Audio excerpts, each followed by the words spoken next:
दोस्तों कोविड ने हमारी लाइफस्टाइल को एकदम से डिफरेंट बना दिया है।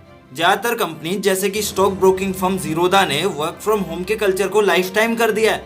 यानी कि अब ज्यादातर कंपनीज हमेशा के लिए अपने एम्प्लॉइज से घर बैठे काम करवाएंगे, और करवाएं भी क्यों ना, इससे इनके एम्प्लॉइज का टाइम तो बच ही रहा है क्योंकि उनको ऑफिस के लिए ट्रेवल नहीं करना पड़ रहा, और साथ ही उनकी प्रोडक्टिविटी भी बढ़ रही है, जिससे एम्प्लॉइज भी खुश और एम्प्लॉयर भी खुश। लेकिन दोस्तों इंडिया के काफी एरियाज में इलेक्ट्रिसिटी का प्रॉब्लम रहता है। 24/7 इलेक्ट्रिसिटी की सुविधा उपलब्ध नहीं है।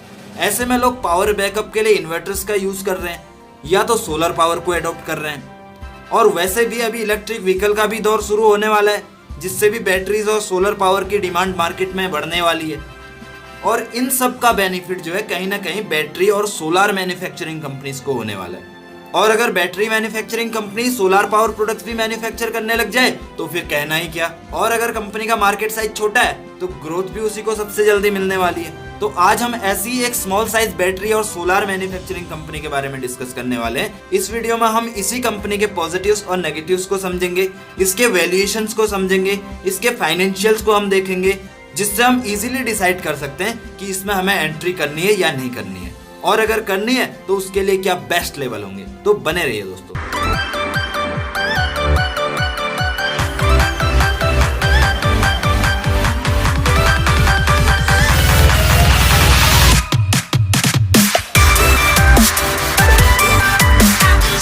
तो हम बात कर रहे हैं दोस्तों HBL पावर सिस्टम्स लिमिटेड के बारे में। जी हाँ, HBL पावर सिस्टम्स लिमिटेड ये एक इलेक्ट्रिकल इक्विपमेंट मैन्युफैक्चरिंग कंपनी है।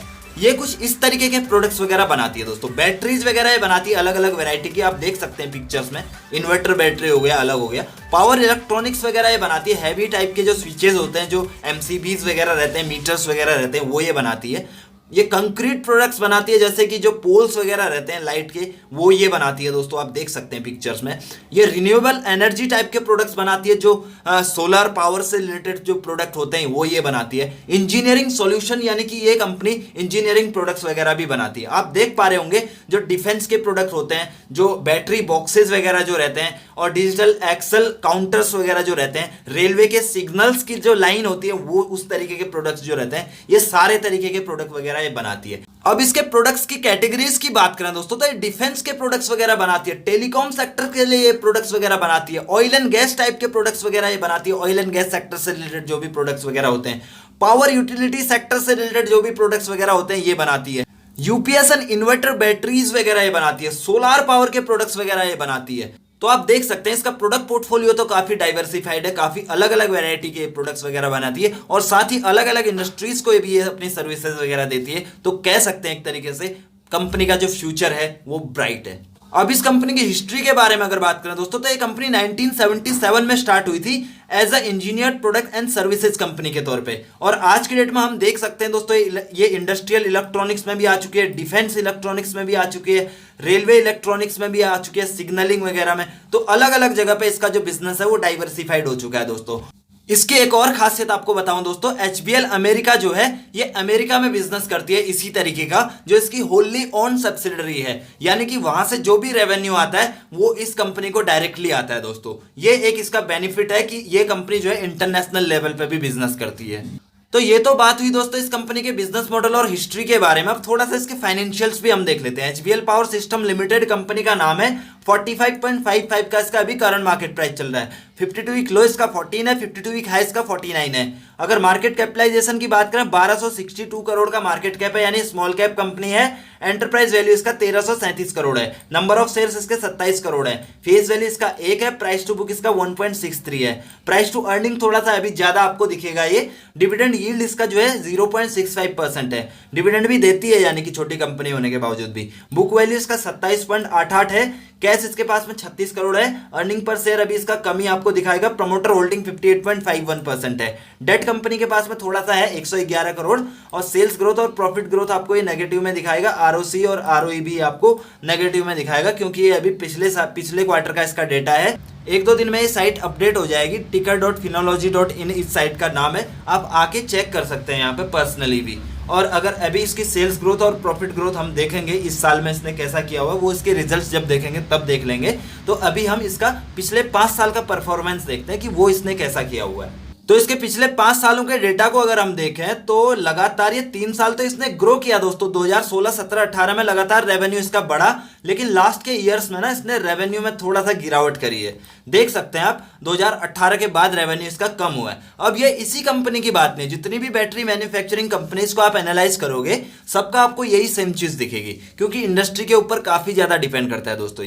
ये रहता है कि जैसे मान लो ऑटो एंसेलरी कंपनी है या डिफेंस कंपनी है या बैटरी मैन्युफैक्चरिंग कंपनी है, इन सभी कंपनीज को ये जो इंडस्ट्री है ना, ये कुछ पिछले टाइम से मतलब उतना अच्छा ग्रो नहीं कर रही है जितना पहले कर रही थी। लेकिन अब मैं समझता हूं कि कुछ आने वाले टाइम जो 8-10 साल है ना, इनके लिए काफी अच्छे होने वाले हैं दोस्तों। ऐसा मेरा पर्सनली मानना है। क्यों? क्योंकि वर्क फ्रॉम होम की वजह से एक रीजन मैंने आपको बताया स्टार्टिंग में, और दूसरा जो इलेक्ट्रिक व्हीकल की जो थीम है वो। तो ऐसी जो कंपनीज है ये अंडर वैल्यूड अभी एक तरीके से रहेंगी, क्योंकि अगर इन कंपनीज के रेवेन्यू कम हुए और शेयर का प्राइस अगर हमें रीजनेबल मिल रहा है तो हम इन कंपनीज के अंदर में एंटर कर सकते हैं। क्योंकि अगर एक क्वार्टर में भी इनका रेवेन्यू अच्छा आना चालू हो गया ना, तो उसके बाद में इनके शेयर प्राइस में अच्छा खासा बूम हमको कम टाइम के अंदर में मिल सकता है। तो एक तरीके से ऐसे हम इन कंपनीज में इन्वेस्ट कर सकते हैं दोस्तों। आगे चलते हैं, इसके प्रॉफिट को देखते हैं। प्रॉफिट भी इसका जो है ऑलमोस्ट लगभग बराबर ही रहता है। प्रॉफिट जो है मेंटेन इसने करके रखा हुआ है, लेकिन ये है कि मतलब उतना अच्छा ग्रोथ इसने प्रॉफिट में नहीं दिखाई है। एक वही रीजन वही है, जब रेवेन्यू में वो रीजन आता है तो वही एक तरीके से हम प्रॉफिट में भी कह सकते हैं। अब इसके इस साल की ग्रोथ देख लेते हैं वो कैसी हुई है। उसके लिए हम सीधा चलते हैं इसके रिजल्ट्स के ऊपर। तो हमेशा की तरह दोस्तों पहले हम इसके क्वार्टर ऑन क्वार्टर बेसिस का डेटा देखेंगे। दिसंबर का क्वार्टर हमने लिया और मार्च का क्वार्टर लिया है। दिसंबर क्वार्टर में रेवेन्यू की बात करें 233 करोड़ से 301 करोड़ हुआ, यानी कि 29% का ग्रोथ है। ऑपरेटिंग प्रॉफिट 20 करोड़ से 25 करोड़ हुआ, यानी कि 20% का ग्रोथ। इंटरेस्ट इसने कम किया, 4 करोड़ से 1.5 करोड़ किया, यानी कि 55% की गिरावट करी है। एक्सेप्शनल आइटम में थोड़ा सा इसको लॉस देखने को मिला है। ये कभी कभी वाली चीजें होती है, तो इस पर ज्यादा गौर करना भी नहीं है। स्टैंड अलोन नेट प्रॉफिट की बात करें 8 करोड़ से 11 करोड़ हुआ है, यानी कि 37% का इसमें जंप है। मार्जिन हालांकि इसके कम हुए 8.96% से 8.37%, यानी कि एक तरीके से फ्लैट भी इसको हम कह सकते हैं। अब इसके ईयर ऑन ईयर बेसिस की ग्रोथ के बारे में बात करें दोस्तों, तो पिछले सालों की तरह इस साल भी इसकी ग्रोथ में जो है और भी कमी आई हुई है। 16% तक इसने रेवेन्यू कम किया हुआ है। लेकिन इसका जो इम्पैक्ट है ये एक तरीके से कह सकते हैं कोविड का इम्पैक्ट था। ये मैन्युफैक्चरिंग अपनी नहीं कर पा रही थी, मार्केटिंग वगैरह अपनी नहीं कर पा रही थी, और ऑर्डर्स वगैरह इसको उतने अच्छे नहीं मिल रहे थे। तो एक तरीके से इसका भी एक कहीं ना कहीं इस पर इम्पैक्ट पड़ा हुआ है। लेकिन ये अगर अच्छा सिचुएशन होता तो मैं समझता हूं कि ये रेवेन्यू अच्छा कर सकती थी। 1091 करोड़ से 912, यानी 16% कम हुआ है। ऑपरेटिंग प्रॉफिट 80 करोड़ से 67 करोड़ हुआ है, यानी 16%, ये भी कम हुआ है। इंटरेस्ट हालांकि कंपनी ने कम किया हुआ, 22 करोड़ से 14 करोड़, 33% का डिक्लाइन है। और एक्सेप्शनल आइटम में पहले प्रॉफिट था, अभी लॉस है, ये तो छोड़ ही देते हैं। नेट प्रॉफिट इसका 26 करोड़ से 13 करोड़, यानी 50% के आसपास का इसमें डिक्लाइन है। लेकिन मार्जिन इसने ईयर ऑन ईयर बेसिस पे मेंटेन करके रखे हुए हैं। फ्लैट इसने मार्जिन दिए हैं, लेकिन मेंटेन इसने किया हुआ है, ये एक अच्छी बात है। और अगर इसके शेयर होल्डिंग पैटर्न की बात करें दोस्तों, तो इसमें काफी पॉजिटिव चीजें हमें दिखाई दे रही है। पहले की प्रमोटर का जो स्टेक है काफी अच्छा है। दूसरा एफआईज और डीआईज इसमें स्टेक ले रहे हैं, वो भी अच्छी खासी 10-10% की, एक स्मॉल कंपनी होने के बावजूद भी। तो इसका मतलब क्या हम समझ सकते हैं कि जो फंड्स वगैरह हैं इनको इसके फ्यूचर में ग्रोथ दिखाई दे रही है, इस वजह से फंड्स वगैरह इसमें इन्वेस्ट कर रहे हैं। वैसे अगर प्रमोटर की प्लेज की बात करें तो कुछ भी नहीं है। और अगर प्रमोटर विद हाईएस्ट होल्डिंग की बात करें तो Barclays wealth trustee India private limited का इसमें 50% का स्टेक है, जो कि मेजोरिटी स्टेक है। हाईएस्ट पब्लिक शेयर होल्डर की बात करें तो बनियान ट्री ग्रोथ कैपिटल का इसमें 10.4% का स्टेक है। अब इसके पास्ट के रिटर्न्स को देखा दोस्तों, तो कंपनी ने उतना अच्छा परफॉर्म नहीं किया, उतने ज्यादा रिटर्न इसने नहीं दिए। लेकिन ये भी नहीं कह सकते कि एवरेज से कम रिटर्न दिए, एवरेज से अच्छे इसने रिटर्न दिए हुए हैं। एक एफडी रेट से काफी अच्छे इसने रिटर्न दिए हुए हैं। शॉर्ट टर्म में या मीडियम टर्म में खासकर अगर हम देखें 1 साल 2 साल के टाइम होराइजन में, तो काफी अच्छे पॉजिटिव इसने रिटर्न्स दिए हुए हैं। अब इसके current liability to current asset के रेशियो को, यानी कि करंट रेशियो को हम देखें दोस्तों, तो हमें चाहिए 1.5, और ये है 319 से 755, यानी कि 2 से 2.5 गुने तक का है, जो कि काफी पॉजिटिव माना जाएगा दोस्तों। और एक ये पॉजिटिव साइन इसलिए भी है कि एक प्लांट एंड मशीनरी वाली कंपनी है, तो इसके हिसाब से काफी ज्यादा, एक तरीके से काफी अच्छा रेशियो इसको हम मान सकते हैं। अब इसको अदर पैरामीटर्स पे देखें दोस्तों, तो इंट्रिंसिक वैल्यू के लिए डेटा सफिशिएंट ही है। एफडी से अच्छे रिटर्न इसने दिए हैं, बट इसमें नहीं दिया हुआ है, वो एक अलग बात है। डिविडेंड रिटर्न जो है अच्छे इसने नहीं दिए हैं। एंट्री पॉइंट ठीक ठाक है, रेड फ्लैग वगैरह कुछ भी नहीं है दोस्तों।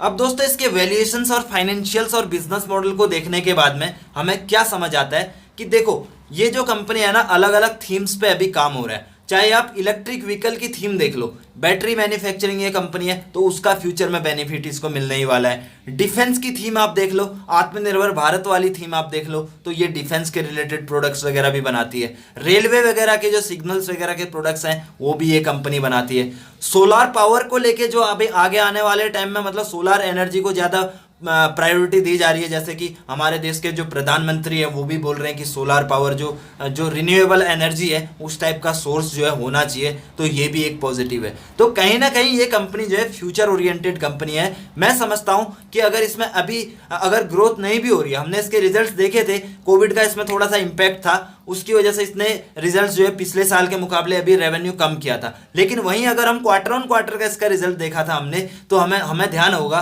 कि जो दिसंबर का क्वार्टर था, मार्च के क्वार्टर में इसने उससे अच्छा परफॉर्म किया था। इसका मतलब क्या है, मार्च के क्वार्टर में लॉकडाउन थोड़ा सा खुलने लगा था, उस टाइम पर कंपनी में प्रोडक्शन बढ़ने लगा था और सेल वगैरह बढ़ने लगी थी, इसकी वजह से इसमें ग्रोथ भी हमें दिखाई दी। तो इसका मतलब सीधे सीधे यही आ रहा है दोस्तों कि कोविड का इंपैक्ट है और कुछ भी नहीं है। और बाकी जिन इंडस्ट्रीज में ये कैटर करती है, जिन इंडस्ट्रीज को ये कैटर करती है, उनका भविष्य तो एक तरीके से उज्जवल है, तो ये कहीं ना कहीं उसका बेनिफिशियरी होने वाला है। आप इसको किसी भी थीम से जोड़ के अपने पोर्टफोलियो में रख सकते हैं। अब बात करते हैं इसके बाइंग लेवल्स की। तो आज हम चाहें तो इस लेवल पे भी इसको बाई कर सकते थे, बट अगर आज हमने बाई नहीं किया हुआ है, कल हमें अगर इस लेवल के आसपास ये मिलता है तो यहां से बाइंग हमें इसमें स्टार्ट कर देनी चाहिए। और मैं ये नहीं बोलूंगा कि 100% आप इसी में बाइंग कर लो, अपने पोर्टफोलियो का 2 3 4 5% तक इसको आप दे सकते हो, और 5% में से भी जो 20% रहता है आपका, वो यहाँ पर आप इन्वेस्ट करो। उसके बाद धीरे धीरे आप इसमें एंट्री बनाओ, तो आपको जितना भी डिप मिले इस स्टॉक में आप बाई कर सकते हो। हाँ, वैल्यूएशन आपको थोड़ा सा इसके ज़्यादा लग रहे होंगे, लेकिन एक स्मॉल साइज कंपनी है दोस्तों, तो वैल्यूएशन ज़्यादा मैटर नहीं करता। अगर कंपनी ग्रो करती है, बूम आता है कंपनी की सेल्स वगैरह में, तो उसी हिसाब से उसी तरीके से स्टॉक प्राइस में भी बूम आता है। अगर मान लो आने वाले 2-3 क्वार्टर इसके सेल वगैरह अच्छी हो जाती है, इसका प्रॉफिट ग्रोथ अच्छा होने लगता है, तो मैं समझता हूं पर्सनली कि ये कंपनी के स्टॉक प्राइस में तो अच्छा खासा ग्रोथ आ जाएगा दोस्तों, ये मैं मानता हूं। भारत डायनामिक्स से अच्छा ये कर सकती है, और एक्साइड इंडस्ट्रीज या एमआर राजा बैटरी से अच्छा ये कर सकती है। इंफ्रास्ट्रक्चर की अगर कोई कंपनी लें, उन कंपनी से अच्छा भी ये रिटर्न हमको दे सकती है। तो मतलब एक तरीके से यार इसका पोर्टफोलियो ऐसा है ना, किसी भी सेक्टर से हम इसको जोड़ सकते हैं। तो अच्छी कंपनी है, कभी भी आप एंट्री कर सकते हैं। बने हुए हैं तो बने रहो, आप नीचे आए तो एवरेज करने की कोशिश करो।